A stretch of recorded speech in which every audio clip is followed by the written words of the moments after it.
ഗൺമാന്മാരുടെ മർദ്ദനത്തിൽ ADGP MR Ajith കുമാറിനോട് DGP വിശദീകരണം തേടും. SITയുടെ report പരിശോധിച്ച ശേഷം നടപടിയുണ്ടാകും. അജിത് കുമാറിന്റെ വിശദീകരണം ലഭിച്ചാൽ വൈകാതെ ആഭ്യന്തര വകുപ്പിന് റിപ്പോർട്ട് കൈമാറാനും തീരുമാനം. രാഹുൽ ജി നാഥ് വിവരങ്ങളുമായി ചേരുന്നുണ്ട്. Rahul, good morning.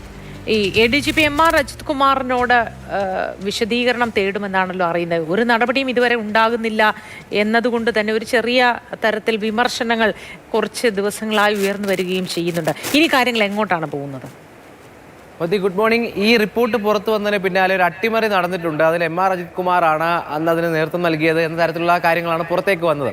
അപ്പോഴും ആഭ്യന്തരമന്ത്രിയോട് ആ റിപ്പോർട്ട് ചോദിച്ചു വാങ്ങിയിരുന്നോ, ആ റിപ്പോർട്ടുമായി ബന്ധപ്പെട്ട കാര്യങ്ങൾ അറിഞ്ഞിരുന്നു എന്ന് ചോദിക്കുമ്പോൾ അത് ചോദിച്ചു വാങ്ങേണ്ടതല്ല, ചിട്ടപ്രകാരം കാര്യങ്ങൾ നടക്കുമെന്ന് പറയുന്നു. ഒരു വൈകൽ ഉണ്ടാകുമ്പോൾ ഒരുപക്ഷെ ആദ്യ ക്യാബിനറ്റിന് ശേഷം ഈ കേസുമായി ബന്ധപ്പെട്ട് പ്രത്യേക അന്വേഷണ സംഘം വരുന്നു. അത്രമാത്രം ദ്രുതഗതിയിൽ കാര്യങ്ങൾ മുന്നോട്ട് കൊണ്ടുപോകും, ശിക്ഷ വാങ്ങിക്കൊടുക്കും ഇതിന് പിന്നിലുള്ളവർക്ക് എന്ന് പറഞ്ഞ് സർക്കാർ എവിടെയെങ്കിലും ഒന്ന് പതറി നിന്നുപോയോ എന്ന ചോദ്യമാണ് ആ ഘട്ടത്തിലൊക്കെ ഉന്നയിച്ചത്. നിലവിൽ എന്തായാലും അതേ വിമർശനം ആഭ്യന്തര വകുപ്പും സർക്കാരും നേരിട്ടിരുന്നു.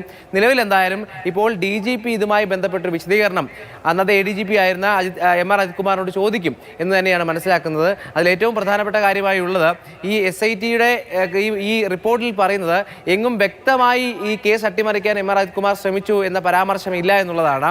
മറിച്ച് മൊഴികളുണ്ട്, ഈ ഉദ്യോഗസ്ഥരുടെ മൊഴികളുണ്ട്. ആ മൊഴികളിൽ ഓഫീസിലേക്ക് വിളിച്ചു വരുത്തി ഇതുമായി ബന്ധപ്പെട്ട് ഇടപെടൽ നടത്തി എന്ന് പറയുന്നുണ്ട്. അപ്പോൾ അത് തന്നെയാണ് ഏറ്റവും പ്രധാനപ്പെട്ട കാര്യമായി നിൽക്കുക.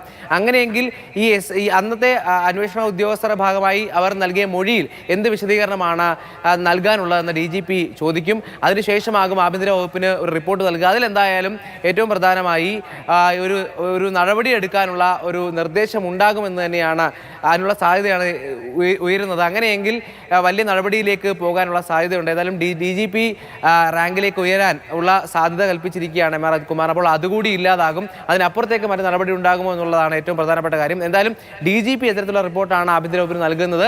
അത് പ്രകാരമാകും കാര്യങ്ങൾ മുന്നോട്ട് പോവുക. ശരി, വിവരങ്ങൾ നൽകിയ രാഹുൽ ജി നാഥാണ്.